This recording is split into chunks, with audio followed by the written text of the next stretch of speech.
Madre mía, ¿qué diría la Cospedal? Como diría Trillo, para mí es un placer estar aquí en Córdoba. Bueno, pues muchísimas gracias a tanto amigo, por supuesto a la Unidad Cívica por la República, que mantiene la llama encendida, a los compañeros del Frente Cívico y de las demás organizaciones, y a ustedes por estar aquí esta tarde. ¿Qué les cuento? Yo quiero contarles tantas cosas que voy a intentar contar solo una y que podamos hablar. Siempre digo eso y luego es medio mentira, solo hablo yo, pero me estoy reformando. Miren,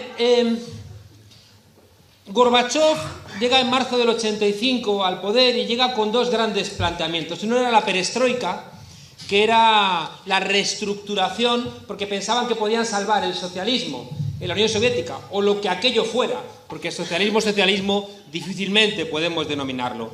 Al lado de la perestroika hubo otro proceso que yo creo que fue el realmente relevante, que se llamaba la Glasnost. La Glasnost significa transparencia, y la Glasnost era el principio a través del cual dejaban de ocultar la verdad al pueblo soviético. Todos ustedes conocen esas fotos raras donde aparece Stalin así apoyado raro, y es que estaba apoyado en alguno que había eliminado en alguna de las purgas. Entonces en las fotos habían borrado al pobre ejecutado y aparecía Stalin así raro, ¿no? Como sosteniéndose en el aire. Bueno, pues Gorbachov decidió empezar a informar de todo lo que ocurría. Decidió que aquello que decía Lenin podía valer, que si la verdad era revolucionaria, pues ellos, como seguidores de Lenin, tendrían también que apostar por la verdad. Cuando en el 86 estalla la central nuclear de Chernobyl, él decide informar de que las centrales nucleares soviéticas realmente son antiguallas. Y eso va a generar un durísimo golpe en la ciudadanía soviética, que se había creído el cuento de que habían llegado al espacio antes que los norteamericanos y que pues eran superiores tecnológicamente. Y de pronto se tuvieron que desayunar con que eso era uno más de los mitos. En la República Democrática Alemana, la Glasnost fue la que tumbó realmente el muro de Berlín. La ciudadanía joven, a la cual no la dejaban viajar, una gerontocracia, es decir, un gobierno de gente muy mayor que no se renovaba, entendió que los jóvenes no tenían por qué quejarse. Y yo recuerdo a Honecker, un tipo honesto que había estado en las cárceles de los nazis, diciendo, ¿pero por qué se van de Alemania? Pero si tienen agua caliente y tienen ropa y tienen vivienda, ¿por qué se van, no? Y el hombre estaba incapacitado para entender que la gente joven estaba ya prácticamente en el siglo XXI y quería viajar y quería conocer otras cosas, quería inventarse su propia realidad. Esos jóvenes que se tiran a la calle empezaron a decir Wir sind das Volk, nosotros somos el pueblo. Pero cuando la televisión de la República Federal de Alemania empezó a invitarles a formar parte de ese club, cambiaron el dicho y en vez de decir Wir sind das Volk, nosotros somos el pueblo, empezaron a decir Wir sind ein Volk, nosotros somos un pueblo. Y de pronto, fíjense ustedes, la posibilidad de encontrar una nueva pareja más interesante que la propia determinó que un buen día cruzaron el muro de Berlín y se cayó la Unión Soviética, que parecía que iba a durar para siempre. ¿Por qué les empiezo contando esto? Porque estoy convencido cada vez más de que, como decía Ortega y Gasset en los años 30, lo que nos pasa es que no sabemos qué nos pasa.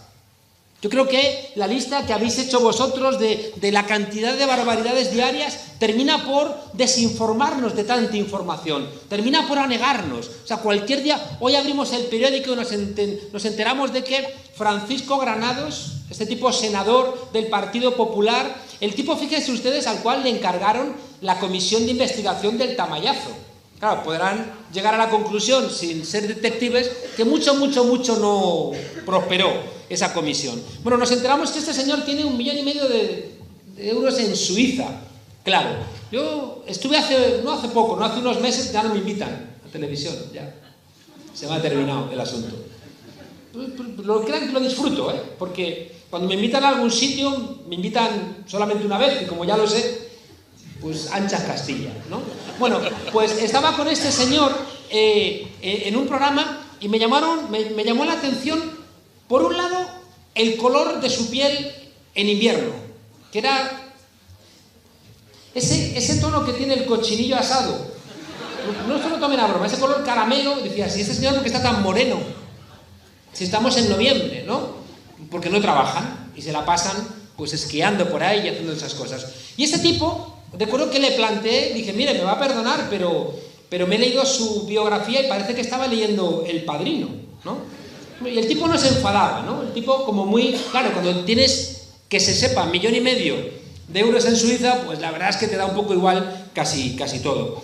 Nos hemos enterado también hoy de cosas menos divertidas, ¿no? Bueno, sin caso de que sea divertido que este señor tenga 1,5 millones de euros en Suiza.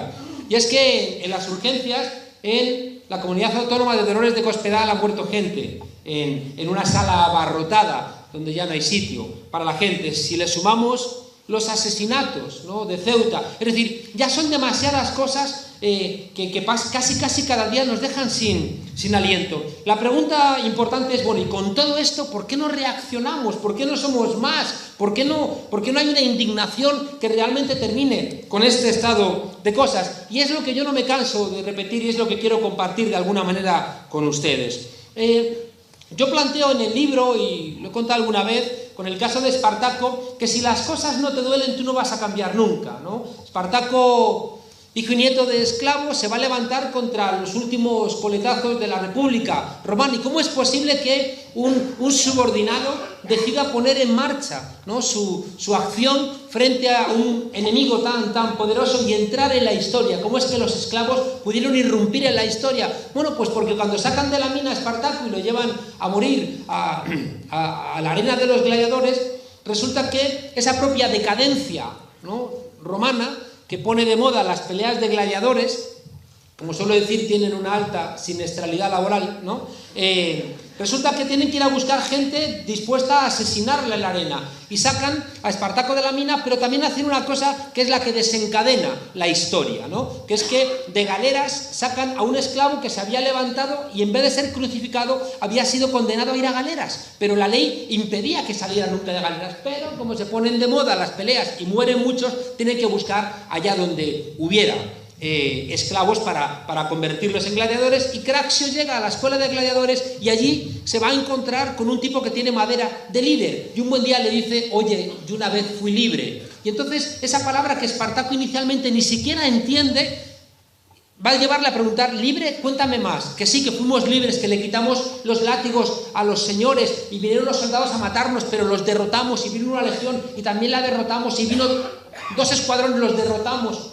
Y durante 4 meses vivimos en comuna, donde nadie nos golpeaba y donde todo era de todos. Y de pronto Espartaco le hace clic la cabeza y empieza a transitar lo que yo llamo la ecuación de la transformación, que es que el dolor lo conviertes en conocimiento. Cuando de repente cualquiera de nosotros identificamos cuál es la causa de nuestro dolor, empieza nuestra cabeza a dar el tercer paso, que es doler, saber, querer. Es el momento de la voluntad. Tú has identificado cuál es la raíz del dolor y buscas acabar con ese dolor. Doler, saber, querer. Espartaco le da vueltas y le da vueltas y un buen día, después de almorzar, reúne a los esclavos y les dice, mirad a vuestro alrededor y decidme una sola cosa que no la hayáis hecho vosotros. Miran alrededor y dicen, todo lo hemos hecho nosotros. Bueno, pues ahora mirad otra vez y decidme una sola cosa que sea vuestra. Y vuelven a mirar y dicen, nada es nuestro. Y entonces Howard Fast pone en boca de Espartaco la frase del manifiesto comunista, entonces, si todo lo hemos hecho nosotros, pero nada nos pertenece, en la revolución no tenemos nada más que perder que las cadenas. Ya tenemos entonces la posibilidad política, ya es doler, saber, querer y poder, ¿no? Y cuando ya los esclavos pueden, ya viene el siguiente paso, que es hacer y levantarse. En el Fahrenheit 451, una novela de Ray Bradbury, que también hay una película muy importante, siempre digo lo mismo, cuando le cuento a mis alumnos esto, siempre invariablemente te dicen, profesor, ¿vale la película? Cuando yo quería el libro, ¿no? ¿Vale la película? Entonces, siempre invariablemente tiene que contar la historia de la cabra que está comiéndose en un prado un rollo de película y llega otra cabra y le dice, ¿te gusta? Y dice, sí, pero me gustó más el libro.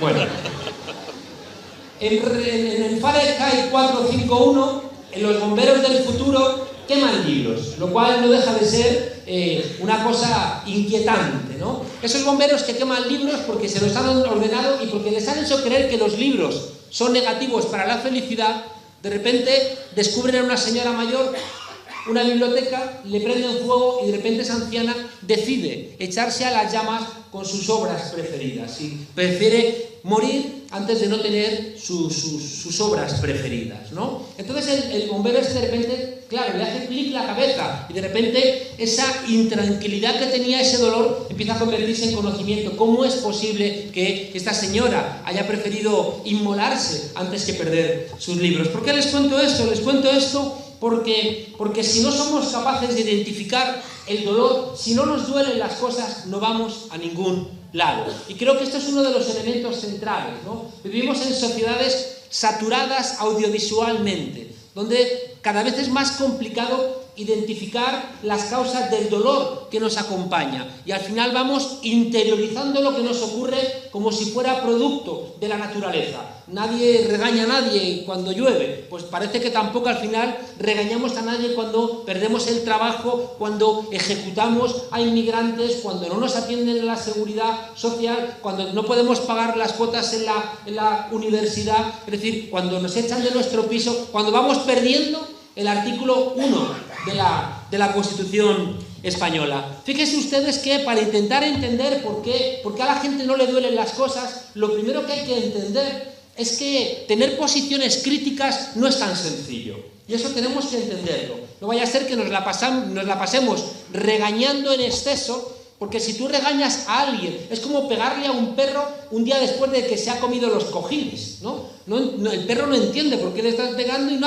asume nada, ¿no? A veces tenemos la costumbre en algunos sectores críticos de regañar en exceso a la gente sin darnos cuenta de que no entienden por qué se les está regañando. Y seguramente esa actitud no es positiva. Ser crítico duele. Ser crítico, siempre cuento también que cuando tú de repente sospechas de la bondad de lo que existe, la gente se te enfada, ¿no? Porque de repente dicen, bueno, ¿y tú por qué? ¿Por qué tienes siempre esa actitud que te molesta lo que existe? Porque el resto de la gente está contenta por lo que hay y tú pasas a ser el raro, ¿no? El raro que de repente estás planteando que hay cosas pues que no van. Claro, fíjense ustedes que primero te enfadas con la gente de tu entorno porque estás siempre planteando preguntas incómodas o porque estás diciendo eso no está bien. En segundo lugar, tienes que hacer una labor de detective, tienes que irte al pasado a ver si lo que hoy ocurre, sea la transición, sea cualquier otro elemento, si cuando eso ocurrió pudo haber otra vía diferente de la que tomó la historia. Después tienes que ver si esa vía que pudo ponerse en marcha hubiera sido mejor o peor. Es decir, a fin de cuentas, fíjense ustedes, tienes que trabajar 3 o 4 veces.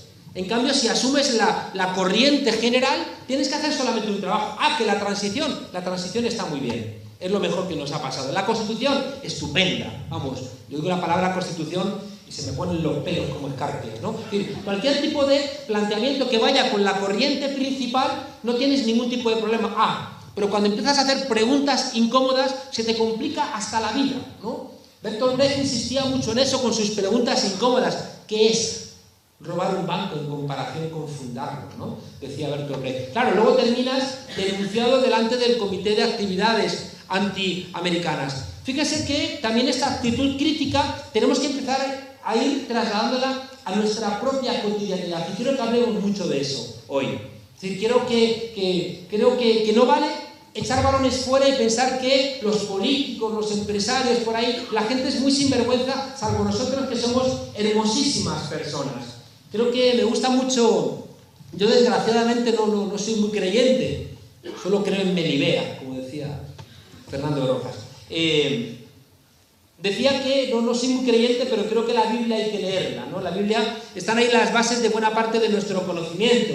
Yo le digo a mis alumnos que se lean el Génesis, ¿no? Porque en el Génesis hay buena parte, ¿no? de cosas que la gente repite y no sabe que están ahí, además son unas cuantas paginitas, ¿no? Yo les digo a los alumnos que se lean el Génesis, así cuando se vayan de fiesta el fin de semana y estén acordados en algún bar, digan algún cretino de químicas, yo que me he leído el Génesis. Entonces queda genial, ¿no? Y vas a ligar lo que no está escrito. Bueno, en el Génesis plantea lo famoso de probar el fruto, ¿no? Del árbol de la ciencia, que la gente cree que es una manzana. Si ves el Génesis verás que no hay manzana por ningún lado. La manzana es una representación de la genitalidad femenina de origen griego. Entonces todo el día de la manzana de Eva no es sino echar la culpa a la mujer y a su sexualidad. Fíjese de qué de lejos viene, ¿no? Después, claro, te cambian el aborto, que ha sido un logro histórico, y al final, fíjese, hasta en ese tipo de metáforas te va acompañando, ¿no? Esa subordinación de la mujer como un ser culpable. Yo siempre digo que si la Biblia lo hubieran escrito mujeres en vez de hombres, y hubiera una fruta del pecado, pues sería un platanito, ¿no? Bueno, decía que la metáfora de la Biblia me parece muy espectacular, ¿no? Si tú pruebas del árbol de la ciencia, te expulsan del paraíso. Si tú quieres ser como Dios, si tú quieres desarrollar tus potencias de la consciencia humana, empiezas a pagar precios, ¿no? Y te echan del paraíso, y ganarás el pan con el sudor de tu frente, y tendrás miedo a las alimañas, y las mujeres parirán aún con más dolor. Dicen Génesis, si entiendes el Antiguo Testamento, tiene ahí unas cositas.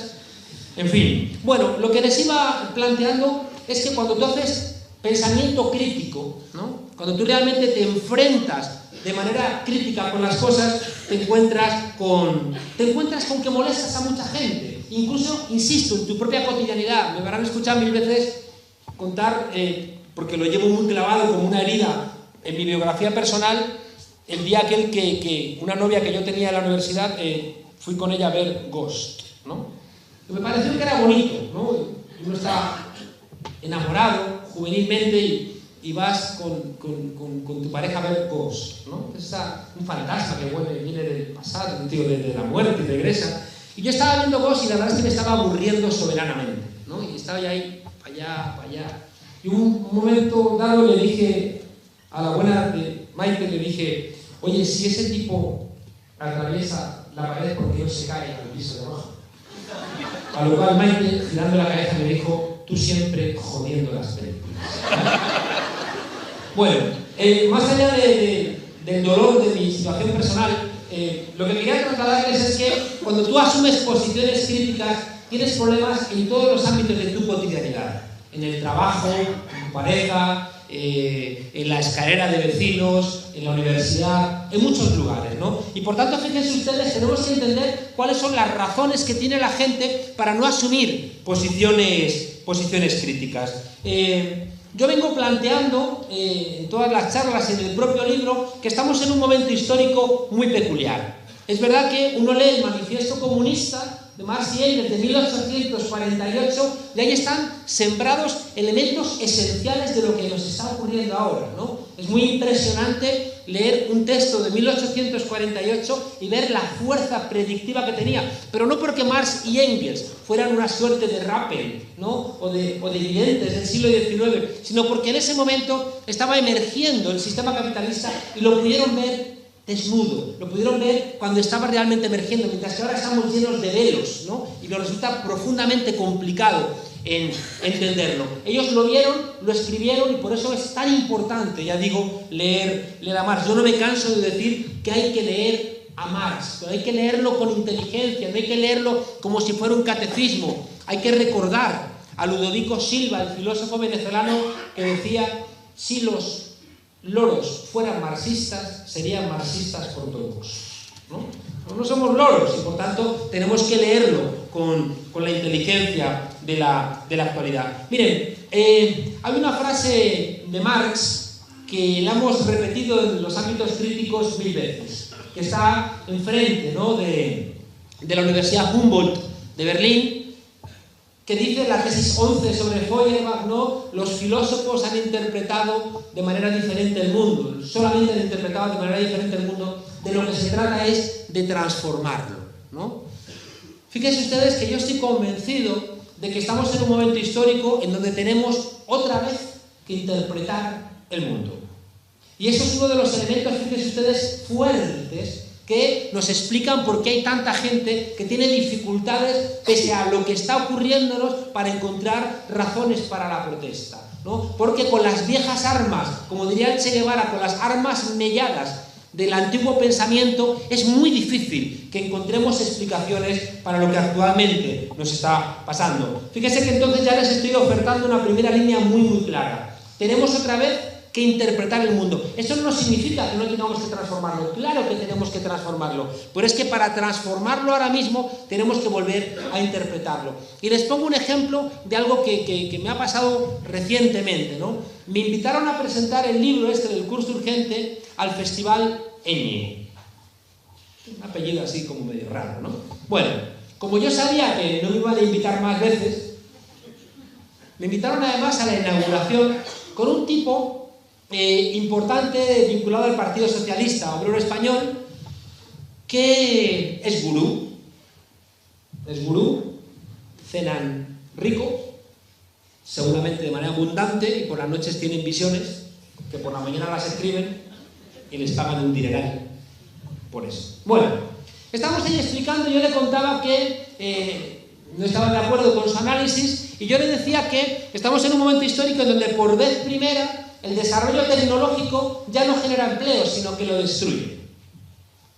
Y él me decía, no, ya están los apocalípticos, ¿no? Ya están los rojos, ¿no? Siempre sembrando catástrofes y apocalipsis, ¿no? Si todo está muy bien. Digo, mire, que no es que se me haya ocurrido a mí, sino que es que ya me he leído bastantes estudios donde se demuestra que, a diferencia de otros momentos de la historia, ahora ya se destruye trabajo y nos cobramos nosotros en el supermercado y nos echamos la gasolina y sacamos el dinero del cajero y hay robots que generan robots. Y dicen, no, siempre habéis dicho lo mismo, ya lo dijisteis, ¿no? Cuando la rueda, ya lo dijisteis cuando el vapor, ya lo dijisteis cuando el motor de explosión. Yo, coño, es que hemos dicho cosas, ¿no?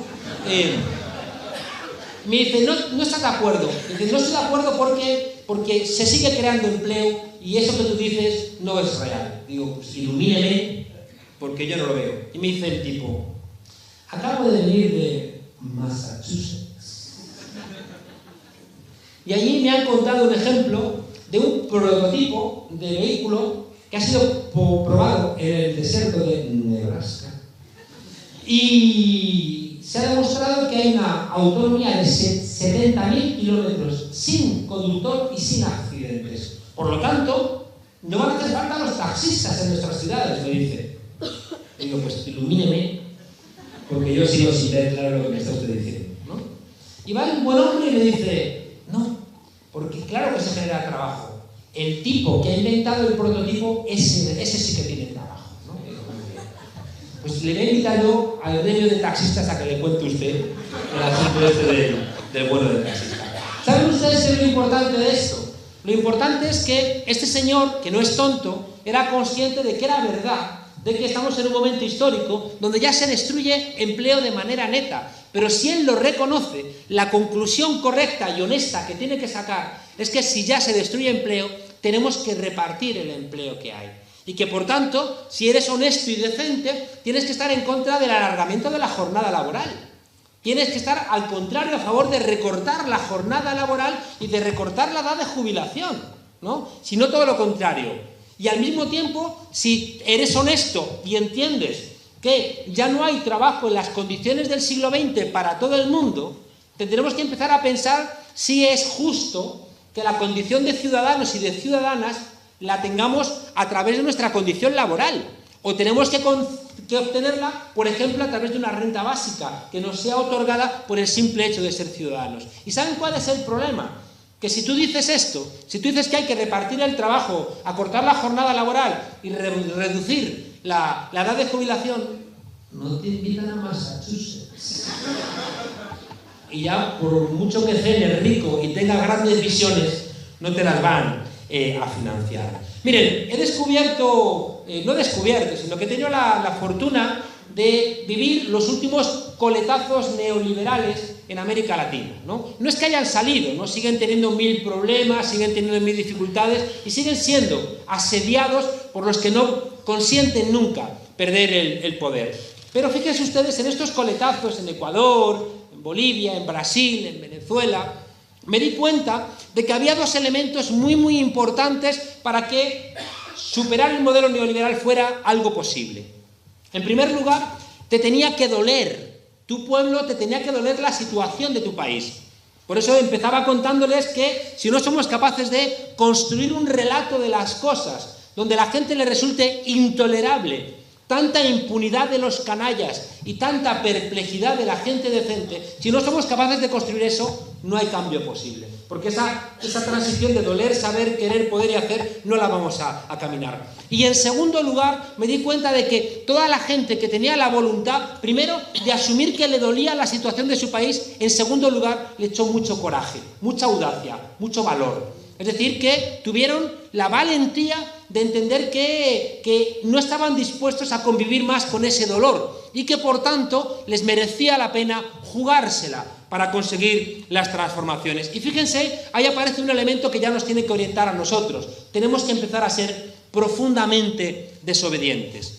Les adelanto ya, como una de las conclusiones, que o desaprendemos muchas cosas o va a ser imposible que avancemos. Si seguimos comprando los análisis, los relatos, el diagnóstico y la terapia, estamos perdidos, porque entonces no hay, asumiendo esas reglas del juego, no hay solución. Y por tanto tenemos que empezar a ser desobedientes. Yo creo que la otra vez que me invitasteis, Baltasar, la Unidad Cívica por la República, conté la historia que tanto me gusta del cura colombiano, de mi amigo Abraham, ¿no? Que no se la cuento, que ya la conocen todos ustedes, ¿no? Pero la conocen, ¿no? Todo el mundo. Entonces no la cuento. ¿La conocen? Miren, pues se la cuento, algunos sí la conocen, pero quieren que se la cuente porque les hace ilusión. Esto era un cura, es un excura guerrillero del M-19 colombiano que se sale de la iglesia y empieza a colaborar con la guerrilla, después, una guerrilla peculiar, no era una guerrilla muy bruta, ¿no? Era una guerrilla sofisticada, ¿no? Y este buen hombre me contó un día la historia conocida de Abraham, que es una historia importante porque Abraham es el que de alguna manera establece la alianza del pueblo judío con Dios, porque es obediente, ¿no? Entonces, en la ciudad de Canaán, en la casa de Abraham, por la noche se oye una voz profunda de ultratumba que dice: Abraham, levántate, despierta a tu hijo Isaac, llévalo al bosque y allí lo sacrificarás en señal de amor por Dios Todopoderoso. Abraham dice a Sara, levanta, Sara llorando, pero Abraham, Sara, que le despiertes al niño, que Dios me ha dado una orden. Sara llorando, despierta al niño, madre, ¿qué pasa? Hijo, despierta, ¿qué pasa, madre? Es tarde. Levántate y ve con padre al bosque a un sacrificio. Bueno, se viste, y en el camino el niño iba preguntando a Abraham: padre, ¿y el animal para el sacrificio? Y Abraham decía: ya. Llegan a un claro y allí Abraham coge a Isaac, lo pone encima de unas maderas, una suerte de pira, le abre el pechito con la camisa, saca el puñal y cuando está a punto de clavárselo en el pecho se oye una voz profunda de ultratumba, cavernosa, que dice: Abraham, detente, ya has demostrado tu amor por Dios Todopoderoso, guarda el puñal, regresa a casa, has cumplido tu contrato con Dios y sé feliz con los tuyos. Abraham, obediente como siempre, se guarda el puñal, enrumba camino a la casa. Y el joven Isaac se incorpora y dice: si no llego a aprender para ventríloco, este loco me asesina. Bueno, ¿por qué me gusta mucho esta historia? Miren, me gusta mucho esta historia como ejemplo de todo lo que tenemos que desaprender. Miren, esta mañana ha estado, es que uno se indigna de tal manera, esta mañana ha estado un tipo que fue el jefe de la oficina económica del Zapatero. Ha estado en la cadena SER presentando su último libro. Este tipo ha empezado regañando a Zapatero porque él lo tenía todo muy claro, lo sabía todo y no le han hecho caso. Como su gran receta era que los 400.000 puestos públicos que se han eliminado bajo el régimen del PP le parecen pocos a este señor, ¿no? Tiene que haber más todavía. Y no nos cuentan que este señor, cuando sale del gobierno de Zapatero, pasa a trabajar para la patronal inmobiliaria de este país, ¿no? Y de repente es un tipo que pasa directamente de ser el responsable de las decisiones económicas de Zapatero a ser el asesor principal de la patronal inmobiliaria de nuestro país. ¿Cómo es posible que escuchemos a esa cuerda de sinvergüenzas que nos digan cosas? ¿Cómo es posible, y estamos en una universidad, cómo es posible que después de la crisis que ha habido, ninguna facultad de económicas haya cambiado sus planes de estudios? ¿Cómo es posible que seguimos consintiendo que se siga explicando a los estudiantes las mismas cosas que han generado esta crisis, ¿no?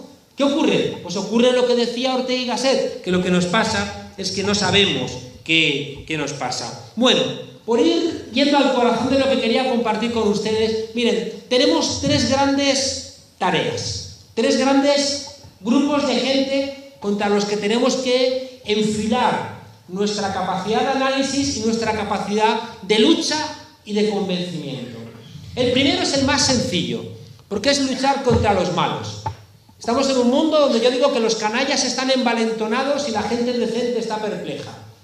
Los canallas son todos estos que estamos nombrando, ¿no? Todos estos sinvergüenzas que han saqueado nuestro país.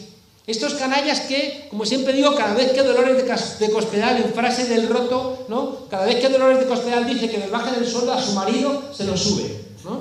Pero es que, fíjense ustedes, es que tienen tanta caradura que en la conferencia política del Partido Popular sientan en primera fila al marido de Dolores de Cospedal, que está en los periódicos como un tipo que se ha enriquecido, ¿no? Es decir, que es una impunidad muy fuerte, ¿no? Es como en 2008, cuando de repente con la crisis de Lehman Brothers, Sarkozy, Angela Merkel y Obama salieron diciendo en la cumbre del G8 que había que refundar el capitalismo. ¿Saben ustedes por qué lo dijeron? Porque estaban convencidos de que los íbamos a colgar de las farolas. Estaban convencidos, porque es lo que ellos hubieran hecho con nosotros. En cambio, ¿qué? Se dieron cuenta de que no pasaba nada. Y entonces, claro, si no pasaba nada, en vez de refundar el capitalismo, decidieron refundirnos a nosotros, ¿no? Bien, miren, los malos tenemos que identificarlos y creo que tenemos que perseguirlos democráticamente, ¿no? Yo soy consciente de que la guillotina tiene efectos pedagógicos, pero creo que no es momento de guillotinas, ¿no? Creo que no es momento. Fíjese que ni siquiera se nos pasa por la cabeza y la buena en Madrid, yo siempre lo cuento, ustedes saben que los medium son seres que convocan a los espíritus, ¿no? Y cuando los espíritus llegan, no llegan como somos nosotros, sino que llegan en forma ectoplásmica, ¿no? Que es forma así como desvaída. En Madrid tenemos una alcaldesa ectoplásmica, Sana Botella, que nadie la ha votado. Dimitió la anterior y dijeron, esta. Y bueno, pues ahí está, ¿no? Bueno, si esta señora el otro día dijo que los scratches, es decir, señalar a los sinvergüenzas, por ejemplo, que han vaciado las cajas de ahorro y se la pasan cenando en restaurantes a 200 pavos el cubierto, si tú vas a ese restaurante y le dices, eres un sinvergüenza, y me da mucha rabia que tengas esta cena cuando yo no tengo los 400 euros de mi alquiler, si haces eso, es la Revolución Francesa, dice esta alcaldesa ectoplásmica, ¿no? Bueno, les decía, fíjense ustedes, que los canallas tenemos que identificarlos y tenemos que tener claro que mienten, no se engañen. Los últimos triunfos que hemos tenido, sea en Mamonal, en llevar ante los jueces a los que querían privatizar la sanidad en Madrid, es decir, todos estos éxitos han sido porque no hemos creído en las mentiras del poder. Tenemos la voluntad, es como cuando quieres creer, ¿no? A tu padre cuando eres adolescente o cuando eres niño, ¿no? Cuando te niegas a creer que los Reyes Magos son los padres, pero no a arruinarle la tarde a nadie con estas afirmaciones.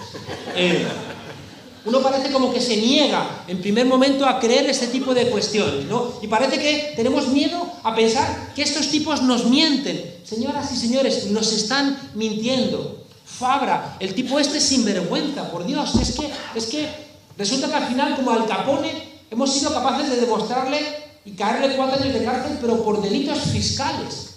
Y el tipo no dimite de la Cámara de Comercio de Castellón. Y la gente de la Cámara de Comercio de Castellón dice, es un asunto privado. Así, con todo el desparpajo. Y el tipo sigue teniendo un puesto, qué cara más dura, en el puerto de Castellón, que es público. Fíjense que es que les da absolutamente todo igual.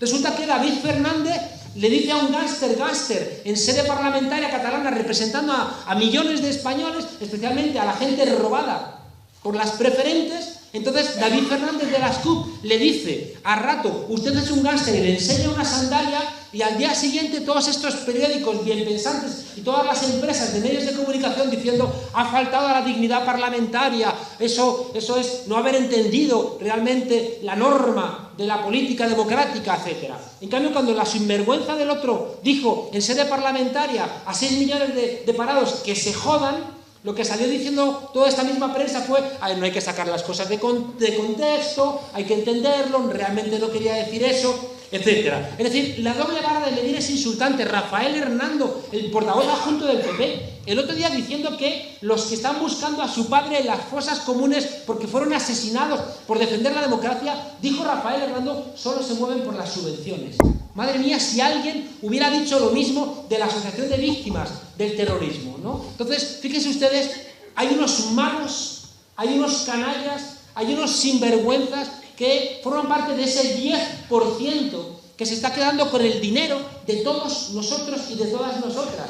Es que en nuestro país, hace 7 años teníamos superávit en este país y de repente todo ese dinero ha hecho y ha pasado a manos privadas.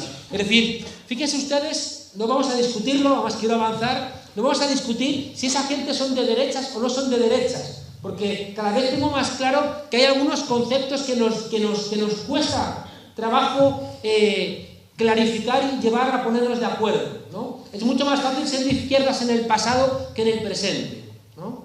Por tanto, lo que yo sí sé, no sé si esos tipos son de derechas, son de izquierdas, no lo sé. Lo que sé es que son profundamente egoístas, ¿no?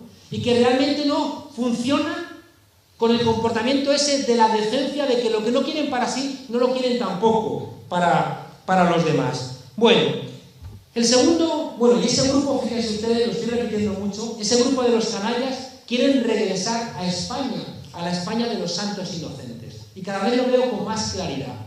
Quieren ser como el señorito Iván y quieren que los demás seamos analfabetos, obedientes, que pueden hacer gracia poniéndonos a 4 patas, husmeando otra vez sus perdices en sus jornadas de caza, ¿no? Yo ahí recuerdo al bueno de Azarías, ¿no? Lo dejamos ahí. Porque para ser Azarías hay que saber hacer nudos, ¿no? Segundo grupo, fíjense ustedes, que es muy importante entender. Bueno, antes de eso, fíjense porque esto ya es tarea para nosotros. Este grupo de los malos no son solamente ellos, no. Ese grupo de los malos, primero son capaces, primero están muy envalentonados, más que nosotros. Nosotros a veces estamos perplejos, ellos en cambio los ves y no se les mueve nunca un músculo de la cara. Aunque hoy salga en la prensa un tipo como Francisco Granados, de que tiene $1,5 millones de dólares en Suiza, de euros, ¿ustedes creen que ese tipo hoy estará tan tranquilito como siempre? Porque están muy envalentonados. En segundo lugar, fíjense ustedes, esa gente tiene tanto dinero que compran el discurso. Cuidado, anoche estuve cenando después de la tuerca, a las 12 de la noche, con una periodista y acaban de cargarse a un tipo como Pedro J. Ramírez, que no es que digamos que es el culmen de la honestidad. Pero fíjense ustedes si de repente Pedro J. Ramírez deja de ser útil para sus intereses, se lo fulminan. Es decir, que estos canallas quitan directores de periódico, ya lo habían hecho con el de La Vanguardia, sin ningún tipo de problema.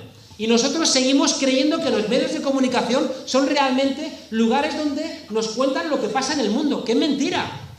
¡Que es mentira! Que los medios de comunicación son empresas dirigidas por sus lacayos. Y que en el momento en que te desvías un poquito, y por eso nos hemos enterado de lo de Francisco Granados, porque Pedro J., que tenía esa información, ha dicho, sí, me habéis echado, pues ahora voy a publicar esta bomba, ¿no? Antes de marcharme del todo. Es decir, que fíjense ustedes, somos rehenes de sus juegos de poder. Ellos tienen bufetes de abogados, tienen a buena parte de la judicatura. No nos olvidemos, es que cuando un juez se atreve a plantarles cara, sabe que se está jugando su futuro, porque se les cae el aparato del Estado en sus espaldas, ¿no? Hay que ser muy honesto para atreverse a enfrentar toda esa amenaza, ¿no? Y por último, aparte de tener a los propios políticos que ya los han puesto en nómina, como el Padrino, es que uno ve el Padrino, coño, y parece que es el Padrino cuando dice a los mafiosos, ¿para qué vamos a comprar a los políticos? Hijo, hazte tú ya directamente político, ya tenemos uno en la familia de esto. Y al final tienen también la jerarquía católica los malos. Y eso es un problema de nuestro país. A ver si ahora tenemos la fortuna de que este Papa, que parece que es raro, claro, es que si uno lo compara con Juan Pablo II, que se apoyó en el Opus Dei y en los legionarios de Cristo de un pederasta sinvergüenza como el padre Maciel para romperle la columna vertebral a la teología de la liberación. Es que eso fue Juan Pablo II. Y después Benedicto XVI, un gran ocultador de los casos de pederastia. Es que, cónchale. Y resulta que ahora viene el Papa Francisco que está haciendo cosas pues, que nos están sorprendiendo. Y como yo siempre digo, si será raro este Papa, que la frase que más repite todo el mundo de él es: este va a durar poco. Bueno, segundo elemento, fíjense ustedes, ya tenemos un objetivo. Segundo objetivo, que solo necesitaríamos tanto tiempo. El segundo objetivo contra el que luchamos es la mayoría silenciosa. La mayoría silenciosa es una expresión de Nixon. Nixon, cuando estaba la gente luchando contra la guerra de Vietnam, ese sinvergüenza, que después tuvo que salir porque era un sinvergüenza, y le pillaron en una de las cosas que había hecho, que era lo del Watergate, Nixon dijo: vale, hay 4 gatos protestando en la calle, pero la mayoría silenciosa está conmigo, ¿no? Y empieza, fíjense ustedes que la última vez que hubo acción colectiva, en el mundo occidental, fue con el mayo del 68, y por eso le tienen tanta rabia. Y siempre van a encontrar ustedes que sale el mayo del 68 como un elemento que a ellos les inquieta, ¿no? Sean ustedes astutos. Hay una película con la que una buena parte de ustedes ha llorado, que es Forrest Gump, que han dicho muchas veces qué bonita. Pues Forrest Gump es una película dirigida por Robert Zemeckis, que fue uno de los principales financiadores de la campaña de Ronald Reagan. El mensaje de Forrest Gump es que cuanto más tontos sean, mejor. Así que, Baltasar, no hagáis este tipo de charlas, porque lo que mola es que la gente sea tonta, ¿no? Es el mensaje de Forrest Gump. Ser imbécil es genial. En segundo lugar, si a pesar de ser imbécil tienes problemas, no protestes. Aguanta estoicamente. Y en tercer lugar, si a pesar de ser idiota y no protestar tienes problemas, sal corriendo, ¿no? Claro, ustedes pueden decir: hombre, un poquito cogido por los pelos, ¿no? Vale, se lo compro. ¿Cuál es el momento más dramático de Forrest Gump? Pues el momento más dramático es cuando la novia de Forrest Gump muere. ¿Y de qué muere la novia de Forrest Gump? De SIDA. ¿Y quién le pega el SIDA? El líder contra la guerra de Vietnam. Repasen la película. Y resulta que el líder contra la guerra de Vietnam, el tipo que está protestando con esa avenida llena de gente, es el que le pega el SIDA a la novia del bueno de Forrest Gump. Fíjese cómo ellos no dan puntadas sin hilo. Y venga, y venga, y venga, y golpeándote, y golpeándote. Bueno, la mayoría silenciosa de nuestro país, volvemos al comienzo de lo que estaba compartiendo con ustedes. ¿Por qué su vecino de arriba, por qué sus familiares, por qué incluso gente muy cercana a ustedes sigue sin protestar? Porque hay mucha gente que se está refugiando en otros lugares. Bueno, esto solamente se lo anuncio porque ya quiero ir callándome, ¿no? Como diría Umbral, tienen ahí el libro. Solamente les doy 3 pistas. Primero, todos nosotros, todos, hemos sido mordidos por los zombies. Unos más y otros menos, pero todos ya nos hemos hecho medio zombies, ¿eh? Por eso nos gustan las películas de zombies. Porque le gustan las películas que nos retratan como somos. Fíjense ustedes que nos hemos hecho zombies primero porque el mundo se ha mercantilizado. Y esto es muy importante entenderlo. Nunca en la historia de la humanidad, nunca ha habido tantas cosas convertidas en mercancías en nuestra vida. Todo es una mercancía ya. Comer, el techo, estudiar, la amistad, el ocio. Una concejala de Madrid, claro, del Partido Popular, el otro día dijo: se tiene que terminar esto de que la gente haga deporte gratis. Así lo dijo la tipa, ¿eh? Y dices: vamos a ver, señora, primero la Constitución dice que los poderes públicos velarán porque los españoles y españolas tengamos una buena salud física a través del deporte. Lo dice la Constitución. Y en segundo lugar, ¿cómo que gratis? Si lo pagamos con los impuestos. Fíjese cómo el sentido común de la derecha se va haciendo un sentido común tan encarallado y tan envalentonado que una señora de esas que nos dan con la Constitución en la cabeza todo el rato se atreve a decir que se tiene que terminar eso de que la gente haga deporte gratis. Bueno, les decía que el mundo se ha mercantilizado hasta en nuestro propio lenguaje. Yo lo digo siempre porque es que un amigo que dice: he invertido mucho en mi pareja. Sí, ¿me has probado a quererla? ¿No? Si me dejan leer algo corriendo, que me gusta mucho, que lo estoy leyendo en todas mis charlas, es un texto de Guillermo Biglioni, que se llama a granel. Fíjese que lo que dice el texto. Dice, el hipermercado cerró los ultramarinos y mató las conversaciones de barrio.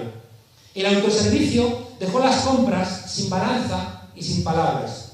Prohibido bromear con la cajera que se forma cola. Hay cajas rápidas para los que llevan pocos productos y ya hay cajas en las que te cobras tú mismo. Las lechugas vienen en bolsa y deshojadas. Las manzanas maduran en bandejas de plástico rígido. Este es un mundo empaquetado, enlatado, etiquetado, clasificado, embotellado, precipitado, embolsado, plastificado, deshuesado, desgrasado, pelado, precocinado y loncheado. Un mundo no retornable de PVC, PET, tetrabric, aluminio, poliestireno expandido y 1000 tipos de plástico. Una vida ecológicamente insostenible, marcada como nuestros productos con fecha de caducidad.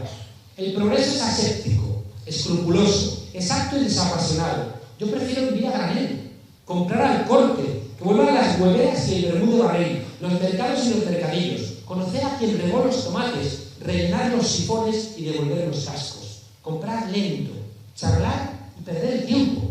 No quiero una vida envasada al vacío. Aspiro a ser parte de un mundo imperfecto e inexacto. Amar a granel. No dosificar los besos, derrochar abrazos, reír a puñados, hacer manojos de caricias y gastarlos sin recato.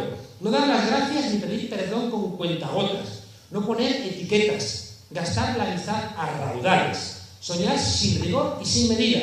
Comerme la vida a bocados y atragantarme de ella, Guillermo Viglione.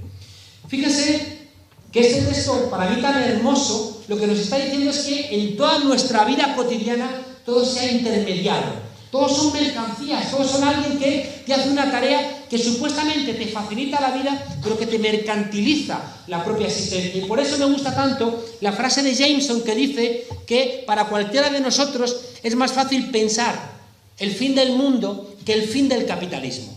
Somos incapaces de imaginar un mundo que no esté atravesado por las mercancías. Es que cualquiera de nosotros, cuando pensamos en nuestra vida, es una vida de comprar y de vender. Es una vida, fíjense ustedes, donde cuando queremos pensar cómo vamos a vivir en el futuro, lo pensamos en términos de cuánto vamos a ser capaces de consumir en el futuro. ¿Y saben cuál es el problema? Y por eso el pensamiento crítico está en un callejón sin salida. Es que si todo es una mercancía, la gente cree que puede ser Dios. Porque si todo se puede comprar, el sexo, la amistad, el conocimiento, si todo se puede comprar, lo único que necesito para ser Dios es tener dinero. Claro, si eso lo piensa una persona, esa persona estaría loca. Pero si ese es el mensaje de la sociedad, somos todos los que estamos locos. Coño, es que en la radio hay un mensaje de un tipo que dice, sé millonario. Un avión, aunque lo tengas guardado en el hangar y no lo uses, ¿no? Es decir, es un mensaje de sociedades podridas, de sociedades, y luego nos extrañamos de que un chaval viole a una compañera y luego lo suban a YouTube después de grabarlo con el móvil. Si ya somos todos mercancías, si ya no somos seres humanos, si no somos viables económicamente, ya no existimos. Y cuidado, esto está en el fondo. Es que cuando estudiamos una carrera, ya estudiamos pensando en su salida mercantil, en su posibilidad de convertir en dinero el conocimiento. Segundo, nos hemos convertido en zombies a través de la precarización laboral. Tenemos que luchar otra vez por las garantías de empleo, aunque sean menos horas, pero tienen que ser empleos dignos. Y si tenemos una renta básica, no vamos a depender del empleo para poder ser seres humanos. ¿Qué ocurre? Otra vez volvemos a la España de los santos inocentes, que el jefe tiene otra vez derecho casi de pernada. Porque si nos salimos del trabajo, caemos a la casilla de salida. Coño, es que hay gente que se está operando para ser más empleable. O estas navidades, y por eso el miedo tiene que cambiar de bando, estas navidades ha habido sinvergüenzas que con la cesta de Navidad sorteaban un puesto de trabajo. Eso sería impensable si tuvieran miedo. Y tener miedo no significa que nos vayamos a colgar de las farolas ni nos vayamos a ejecutar, sino que tenemos la posibilidad social de marcar un tipo de sociedad donde quien haga eso es el enemigo de la sociedad. Y quien sea enemigo de la sociedad tiene que saber que los poderes públicos, los jueces, la opinión pública va a ir contra esos sinvergüenzas. Pero ¿cómo es posible que gente que gana dinero diciendo que tiene que echarse a grandes mayorías de la gente en la trituradora puede ser tan feliz? No puede ser. Y esa es la razón por la cual planteamos que el miedo tiene que cambiar de bando. Y fíjese, junto a la mercantilización del mundo y frente a la precarización laboral, El tercer problema que hay es que estamos desconectados. Pese a que creamos que estamos juntos por la internet, pese a que pensemos que la telefonía móvil y demás nos unifica, no es verdad. Estamos profundamente fragmentados, tenemos dificultades para encontrarnos, no sabemos quién es el vecino de arriba, nos da pereza juntarnos. Es como la información. Y uno dice, pero ¿cómo vamos a estar desinformados si hay mucha información? Ya, pero lo curioso es que el resultado final es que con toda la información que hay, estamos desinformados. Y con todas las comunicaciones que hay, estamos incomunicados. Por tanto, fíjense ustedes, para que el miedo cambie de bando, ya tenemos 4 tareas. Desaprender todas las mentiras que nos han contado para pensar que lo que es imposible, a lo mejor sea posible. En segundo lugar, tenemos que desmercantilizar el mundo. Tenemos que sacar cosas de esta esfera de la oferta y la demanda. Tenemos que sacar del mercado los elementos que, además, qué curioso, coinciden con las cosas que nos hacen felices. ¿Qué queremos? ¿Trabajar como los chinos, 24 horas al día, 7 días a la semana, 30 días al mes y 12 meses al año? Yo quiero trabajar para vivir, yo no quiero vivir para trabajar. Y con esa lógica nunca vamos a ser competitivos ni vamos a ser rentables. O rompemos esa lógica o estamos condenados, ya digo, a ser carne de cañón en el molino satánico que decía Polanyi de estos intereses.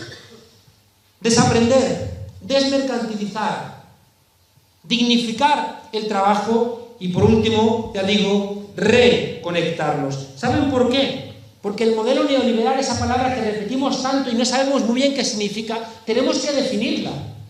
El modelo neoliberal se resume en una idea, y es que quieren que seamos empresarios de nosotros mismos. El liberalismo, en el siglo XVII, XVIII, XIX, luchó contra las monarquías absolutas. El enemigo de Montesquieu, de Rousseau, de Locke, el enemigo de los liberales, de Stuart Mill, era la monarquía absoluta, era el poder aristocrático. En cambio, ¿saben ustedes quién es el enemigo del neoliberalismo? El Estado social. El padre del neoliberalismo, Friedrich Hayek, en un libro del año 44, que es la Biblia del pensamiento neoliberal, que se llama Camino de Servidumbre, dice textualmente que Hitler y el Estado social son iguales. Y de repente, fíjense ustedes, empezaron a luchar contra el Estado social. ¿Y saben por qué es neoliberalismo? ¿Saben dónde está también el cambio? En que entendieron que frente al no Estado de los liberales, ellos querían usar el aparato del Estado para sus fines. Y esto o lo entendemos o estamos condenados a seguir siendo la mosca contra el cristal que choca y choca y choca. Los neoliberales cogieron el aparato del Estado y desde el aparato del Estado nos hicieron comulgar con las ruedas de molino de sus presupuestos ideológicos. Y desde el aparato del Estado nos han hecho a todos empresarios de nosotros mismos. Margaret Thatcher gana el aparato del Estado en el 79 y es desde el aparato del Estado donde empieza a desmantelar toda la tarea social. Es que del New Deal, después de la crisis del 29, había una ley en Estados Unidos, la Segal Act, la ley Segal, que prohibía que los bancos de depósitos, los bancos donde ponemos nuestro sueldo, pudieran invertir en la bolsa. Estaba prohibido. Y fueron ellos los que, desde el aparato del Estado, en este caso los demócratas, Jimmy Carter, los que revirtieron esa ley. Por tanto, fíjense ustedes, hay una lectura. No es verdad que los neoliberales digan que nada Estado. No nos engañemos. Han puesto el Estado a su servicio. Y por lo tanto tenemos ahí una tarea también para pensar, cuando menos. ¿Vamos a seguir dejándoles el Estado a esta gente? Bueno, fíjense ustedes que si nos hemos convertido en empresarios de nosotros mismos, somos individualistas y competitivos. Y no somos colectivos y cooperativos. Es decir, vivimos la vida como si fuéramos una empresa. Estudias una carrera, 2 carreras, haces un máster, compites con el otro, sospechas del que tienes al lado, compites por un trabajo de mierda. O como dice el Roto en un chiste, cuidado que los inmigrantes te quieren quitar tu trabajo de esclavo. Y al final hay gente en este país que va a pensar que su enemigo son los pobres inmigrantes. Y al final se van a alegrar de que los ahoguemos, ¿no? En Ceuta. En fin, termino. Les he dicho que tenemos 3 grandes discusiones.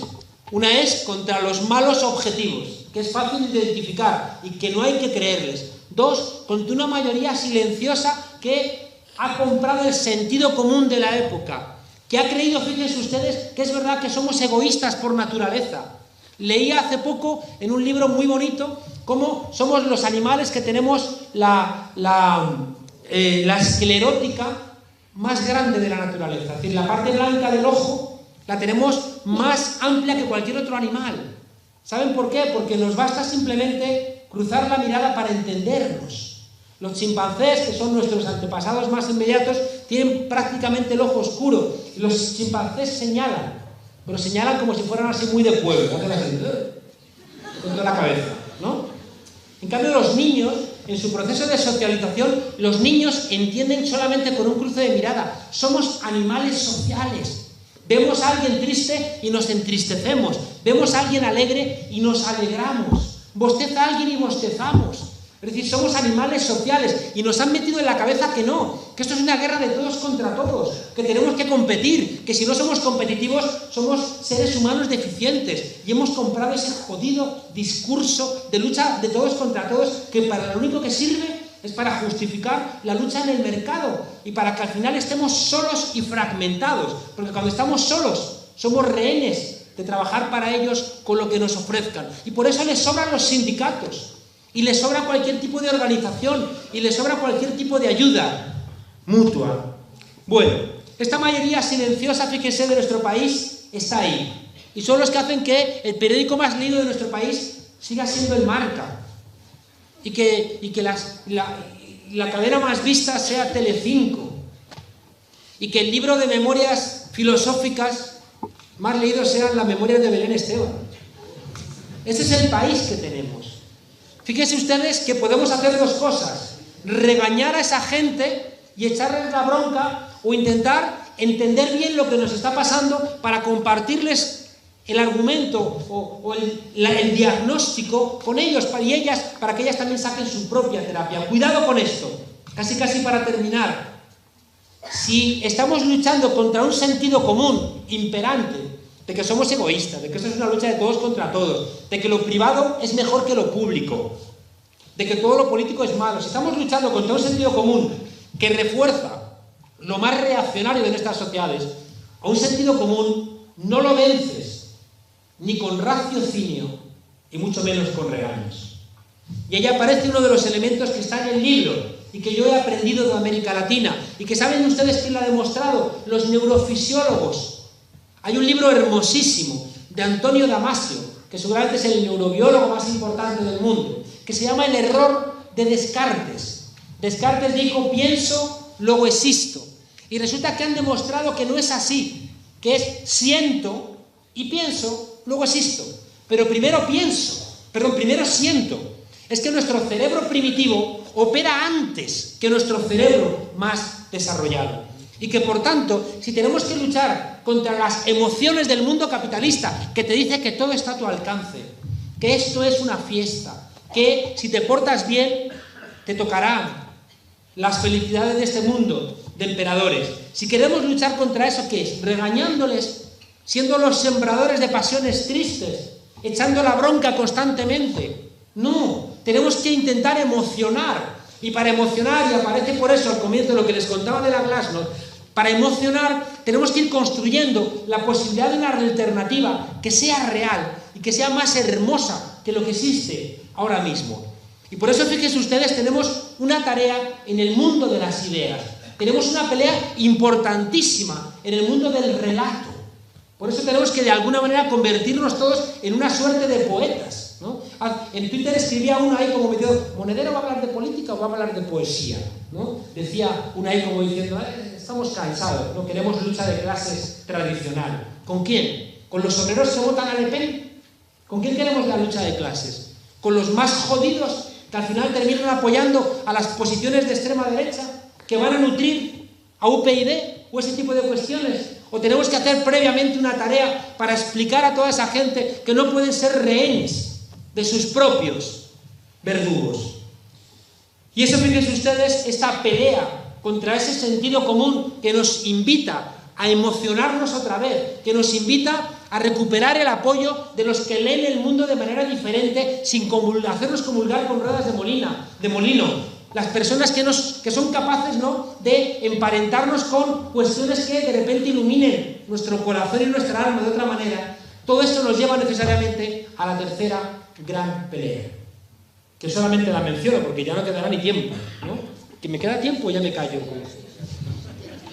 ¿Sí? Es que tengo la sensación de que estoy dándoles una chapa aquí, como diría Aznar, he soltado una chapa. Bueno, miren, el tercer gran problema que tenemos son las fuerzas tradicionales de la izquierda o las fuerzas tradicionales críticas. Fíjense el escenario que les he contado. Los malos, los canallas, los sinvergüenzas, los políticos corruptos, los banqueros ladrones, los empresarios sinvergüenzas, no las pymes, no el pequeño empresario que apenas está sobreviviendo, sino los empresarios que no pagan impuestos, que viven en paraísos fiscales, que hacen un simpa en Panamá, como Sacil. Marca España y va y se va sin pagar de Panamá, los sinvergüenza. Tenemos la lucha contra los malos. En segundo lugar, la lucha contra la mayoría silenciosa. Y la tercera pelea es contra las fuerzas tradicionales críticas. ¿Saben por qué tenemos ahí una pelea? Porque las tres almas de la izquierda durante el siglo XX se escindieron. Y de repente Reforma y Revolución se pelearon entre ellas. Y al final los revolucionarios renegaron de Reforma y los reformistas renegaron de Revolución. ¿Y saben qué ocurrió? Que los reformistas que perdieron de vista la Revolución se convirtieron en gestores del sistema, que es lo que le pasa actualmente a la cúpula del Partido Socialista, que se convierte en el régimen del 78 y no puede hacer otra cosa que gestionar lo que existe. Revolución renunció también a gestionar los logros y siempre con ese discurso de máximos al final se fue quedando sola. Y al final no tuvo apoyo detrás. Y cuanto más pura, más se encerraba en su propia caverna. Y menos gente tenía, cuanto más insistía en las esencias revolucionarias. Pero Reforma y Revolución también discutió con la tercera, que nunca aparece, y que tuvo que emerger desde el sur, en el siglo XX, que es rebeldía. Rebeldía, ¿saben ustedes cuándo la recuperamos? Con el levantamiento zapatista, en enero del 92 en México, con el subcomandante Marcos, que en vez de decir las proclamas revolucionarias tradicionales dijo: queremos un mundo en el que quepan muchos mundos. Queremos, no quítate tú que me pongo yo, sino vamos a poner más sillas en la mesa. Vamos a debatir las cosas, vamos a discutirlas en vez de imponernos o de votarlas. Y después fíjense ustedes ese ámbito libertario que es el Bakunin contra Marx, es Rosa Luxemburgo contra Lenin, es Trotsky contra Stalin. Emergió en nuestro país con el 15M. El 15M tuvo muchos elementos libertarios sin saberlo, de la horizontalidad, de la sospecha frente al poder, de la generosidad, de la lucha política. Fíjense ustedes, tenemos la obligación de reinventar una política donde quepan las almas revolucionarias, las almas reformistas y las almas rebeldes. Fíjense ustedes que si no somos capaces de encontrar esto, vamos a seguir fragmentados. Y en eso, fíjense ustedes, ahora mismo en nuestro país hay tres preguntas que siguen sin estar respondidas. Y que es un agujero que tenemos ahí abierto. ¿Cómo es posible que siendo el 90%, cómo es posible que siendo la mayoría que está sufriendo los embates del 10%, no terminemos de levantar cabeza? Porque hay tres preguntas que no estamos respondiendo. Y no las estamos respondiendo precisamente porque estas tres almas de la izquierda están llenas de biografía y enfrentadas. Y la primera pregunta es esta misma. ¿Cómo es posible que siendo tantos nadie nos emocione? No puede ser. ¿Cómo es posible? ¿Cómo es posible que haya movimiento y no haya instrumento? Sabemos en la ciencia política que siempre hay un movimiento y el movimiento termina construyendo su instrumento. Cuando muere el caudillo, Franco muere en la cama, pero el franquismo muere en la calle, porque había movimiento, comisiones obreras, el Partido Comunista, mucha gente, católicos de base, que estaban empujando. Había un enorme movimiento que se sustanció después. Eso fue un problema de nuestra transición en instrumentos que ya estaban viejos.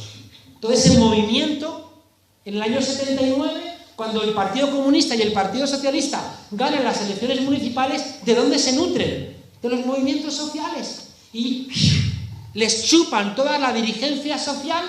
Es como si ahora se llevase Cualquier argumento político se llevase a toda la gente que ha montado, a Ada Colau, a José Coy, a toda la gente que ha estado impulsando el movimiento social. El segundo momento en donde hubo un movimiento en nuestro país fue el movimiento contra la OTAN. Y ese movimiento generó un instrumento político, que fue Izquierda Unida. Ha habido ahora otro gran movimiento que ha sido el 15M, que está a la búsqueda de instrumento. Está a la búsqueda, fíjense ustedes, no está a la búsqueda de partido, está a la búsqueda de instrumento político. Segunda pregunta que no hemos respondido. ¿Cómo es posible que si el 90% está siendo golpeada por la crisis que es una estafa, cómo es que cualquier fuerza política se puede contentar con el 10% o el 12% o el 15%? Si somos el 90%. No puede ser. No puede ser. Y la tercera pregunta que tengo yo por aquí, a ver si la leo porque con estas gafas no leo nada. Ah, sí. La tercera pregunta es ¿por qué seguimos siendo rehenes del Frente Judaico de Liberación y del Frente de Liberación Judaica? Es decir, ¿por qué seguimos sin ser capaces de encontrar un espacio de encuentro? ¿Y saben por qué no lo hacemos? Porque seguimos enfrentados los libertarios, los reformistas y los revolucionarios. Y por tanto basta un pequeño desencuentro para estar en contra. Fíjese cómo otra vez surge la necesidad de desaprender muchas cosas para poder aprender cosas nuevas. Yo recuerdo en la Segunda Guerra Mundial estaban peleando un soldado soviético al lado de un soldado polaco, y de repente cae una bomba y aparece un tesoro. Y dice el soldado soviético al soldado polaco: bueno, vamos a reunirlo y ahora nos lo vamos a repartir como buenos camaradas. Y dice el polaco: oye, ¿no podríamos repartirlo a partes iguales?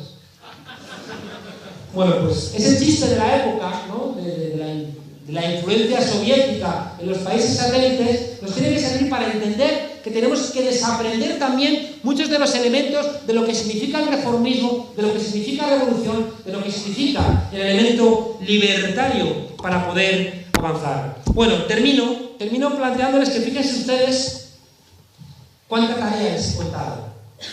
Fíjense que tenemos que luchar contra un sentido común de gente que es como nosotros, pero que todavía no ha empezado a transitar por la ecuación doler, saber, querer, poder y hacer. Tenemos que luchar contra unos malos muy canallas, muy sinvergüenzas, que no tienen ningún tipo de pudor, que no les duda echar, no dudan de echar en la trituradora a 2/3 de la humanidad, 2/3 de la humanidad.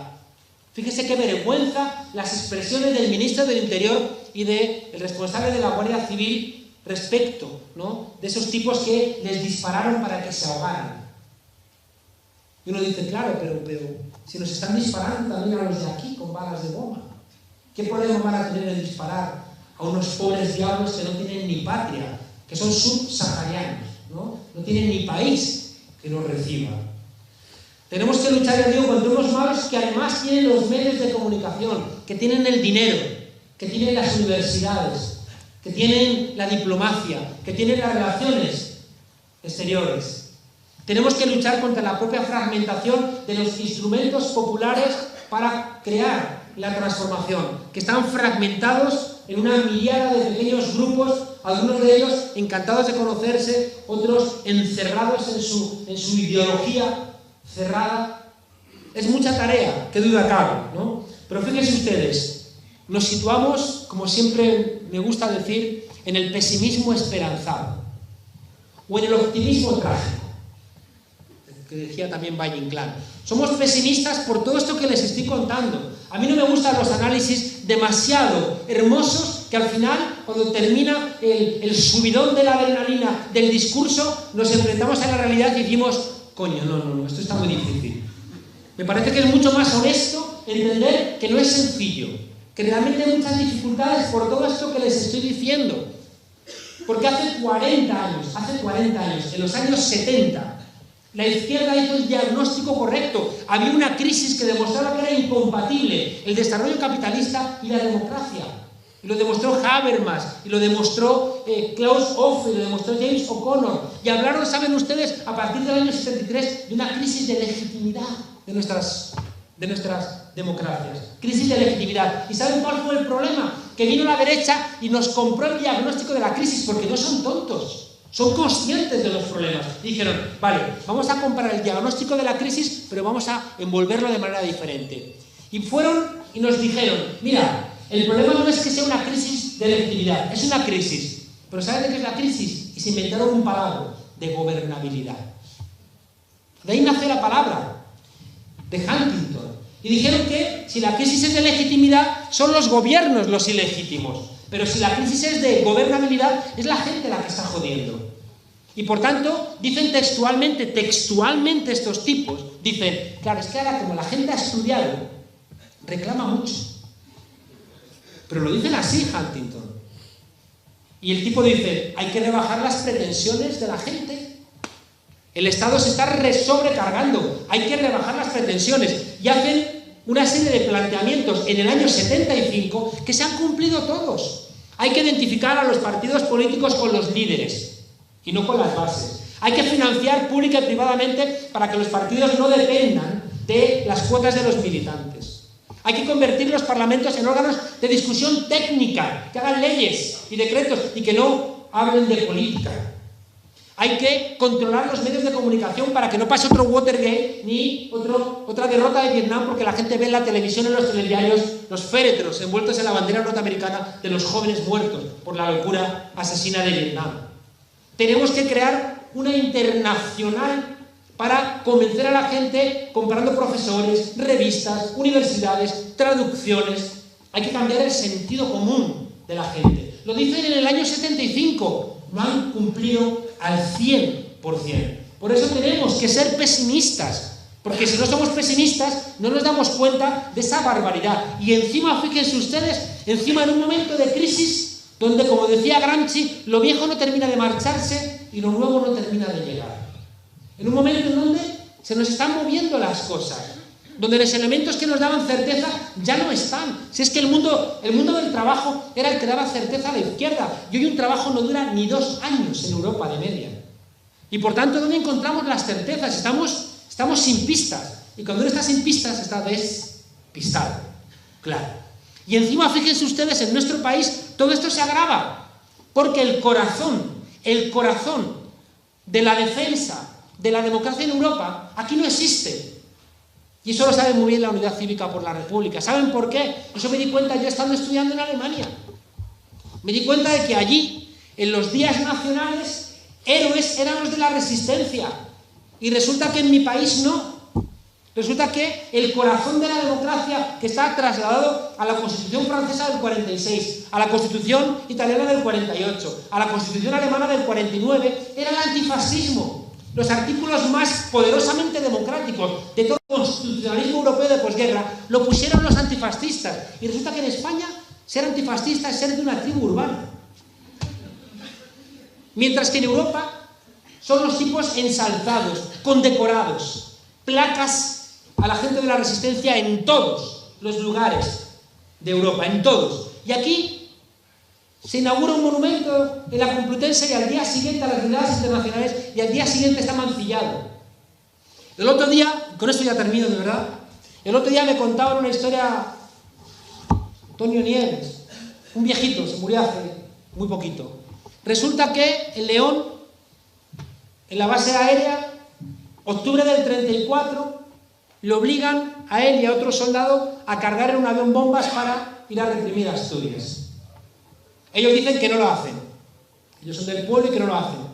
Y un primo de Franco les dice, oye, haced lo que os fusilan.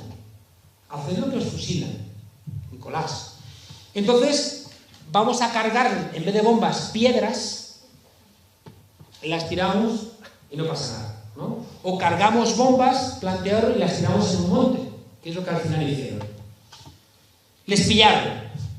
Al primo de Franco lo llevaron a Canarias y a estos 2 soldados los encerraron en el penal de Jaca. El 18 de julio del 36 al primo de Franco lo fusilan directamente. Y en cambio en Jaca sueltan a estos 2 soldados. Y contaba el abuelo emocionado que cuando regresaban de Jaca a León en el tren paraban en todas las estaciones y la gente espontáneamente salía a aplaudirles, dándoles las gracias por no haber matado a su pueblo. Y yo pensaba, coño, yo quiero conocer estas historias de mi país. Yo quiero conocer toda esta memoria heroica de mi país, para que no ocurra, como ya contamos en su día, que cuando emerge el 15M, se pone una bandera republicana y la gente dice, quita esa bandera que nos divide. Y era verdad que nos dividía, porque los mismos muchachos y muchachas jóvenes que estaban diciendo, me gusta Stefan Hessel, el que me ha hecho indignados porque es de la resistencia, ignoraban que el primer blindado que entra a liberar París en el año 44 es el blindado Guadalajara, compuesto por republicanos españoles que después de pelear aquí contra el fascismo en España, siguieron peleando contra el fascismo en Francia. ¿Y por qué no está en la memoria de nuestra historia estos hechos heroicos de gente? ¿Por qué, me preguntaba el otro día el agregado cultural de Argentina, por qué no están los héroes que lucharon contra el fascismo en España, no están en el panteón de héroes? Si los últimos héroes de nuestro panteón de ilustres son Daoiz y Velarde. ¿Qué pasa? ¿Que no ha habido gente heroica? Claro que la ha habido. Pero fíjense ustedes, resulta que, ya les digo, en nuestro país nos acostamos franquistas y nos levantamos demócratas. Y durante mucho tiempo hemos sido el único país donde podía ser demócrata sin ser antifascista. Y a un fascista encargado de firmar sentencias de muerte bajo una dictadura, de rapar el pelo a las mujeres de los obreros, de falsificar los diarios de un estudiante asesinado por la policía para parecer que había sido un suicidio. Ese tipo que dijo que la calle era suya mientras que morían trabajadores en Vitoria, ese tipo lo pusimos a redactar nuestra Constitución. ¿Pero estamos locos o qué? Fíjese que bastaría esto, bastaría el hecho de que un tipo que ha firmado sentencias de muerte bajo una dictadura sea el que selló como padre de la Constitución ese texto para que nosotros, desde la dignidad y la decencia, digamos que hay que cambiar ese texto constitucional. Bueno, les decía, para terminar de verdad, les decía que todo esto que les he contado nos tiene que llevar a ser pesimistas, pero también tenemos que ser esperanzados. ¿Saben por qué? En primer lugar, esto lo aprendí recientemente leyendo a Orwell en su primer viaje a hacer un trabajo periodístico con mineros, en Digan Payer. Y resulta que él va allí infiltrado como un tipo de clase media alta a enfrentarse con los desarapientos, con los tirados, ¿no? Y de repente se da cuenta el tipo de que están llenos de dignidad, y eso le vuelve loco. ¿Cómo puede ser la gente tan pobre y tener tanta dignidad? Y el tipo se da cuenta de que la palabra dignidad y la palabra decencia tienen la misma raíz en el lenguaje indoeuropeo nuestro, que es dec, y significa ese diálogo que uno tiene con las cosas que son más grandes que uno mismo. La dignidad y la decencia es eso que no te pueden quitar ni en un campo de concentración. La dignidad y la decencia es eso que hace que tú puedas ser muy pobre, pero tus hijos van con las rodillas limpias. La dignidad y la decencia es eso que hasta en las condiciones más altas de pobreza tú puedes seguir teniendo, ya digo, ese elemento que no te lo puede robar ni el señorito ni el canalla. ¿Y saben por qué esto es muy importante? Porque si hacemos esta lectura, no entreguemos nuestra dignidad a nadie, porque esa batalla no nos la han ganado. No entreguemos a todos estos canallas que nos están ahogando, cargándose el artículo 1 de la Constitución, cargándose el Estado social, el Estado democrático y el Estado de Derecho. No le demos la victoria sobre nuestra dignidad porque no la tienen, porque no la han ganado. Al mismo tiempo, fíjense ustedes, somos esperanzados porque estamos ganando batallas, porque hemos ganado en Gamonal, porque hemos frenado la privatización de la sanidad en Madrid, porque tienen más miedo ellos a nosotros que el miedo que nosotros somos capaces de pensar que les damos. Tienen cogido todo, con las pinzas de nuestro pensamiento, porque nuestro camarada Gordillo expropia 4 carritos con lentejas, aceite y azúcar y parece que tenían que llamar a Batman para restablecer el orden del universo occidental, con 4 jodidos carritos, con lentejas, azúcar y aceite. ¿Y saben por qué? Porque en un país como el nuestro, que tiene la tasa más baja de delincuencia y tiene la más alta población carcelaria, hacen una ley convirtiendo en delito los scratches, escribir un tuit o escribir en Facebook, porque nos tienen mucho miedo. Bueno, pues entonces, si nos tienen tanto miedo, seamos conscientes también de la fuerza que tenemos. Y seamos conscientes de que en cualquier momento puede haber la chispa definitiva que nos permita terminar con este insulto permanente en el que vivimos. Por eso está muy bien que seamos pesimistas, porque no es sencillo, pero seamos esperanzados. Hay un muro y hay grietas. Veamos las dos cosas, no nos situemos solamente en la grieta porque podemos caer en la melancolía, no nos situemos solamente en el muro porque las grietas mandan la tendencia. Pesimistas esperanzados u optimistas trágicos. Pensemos que, como decían en América Latina, somos alegría porque somos mayoría. Seamos conscientes de que cuando hacemos un buen diagnóstico de la realidad y encontramos las razones para estar juntos, les damos tanto miedo que no van a tener el coraje de seguir insultándonos como lo están haciendo. Pero para eso tenemos que atrevernos también a leer las cosas de manera diferente. Termino siempre citando a Antoine de Saint-Exupéry, cuando decía que si quieres construir un barco, no empieces reclutando tripulación, cortando tablas, clavando clavos, levantando velas. Si tú quieres construir un barco, construye la gente anhelo de mar. Yo cuando pienso en la posibilidad de una república que no es un cambio solamente de la forma de Estado, sino que la república en la historia de nuestro país siempre ha significado cambiar el mundo de base. La república de España desde el siglo XIX ha significado la posibilidad de acabar con las desigualdades, de acabar con las iniquidades, de acabar con la dureza, ¿no?, de una iglesia que nos sometía, de un altar que nos sometía, de un trono que nos sometía.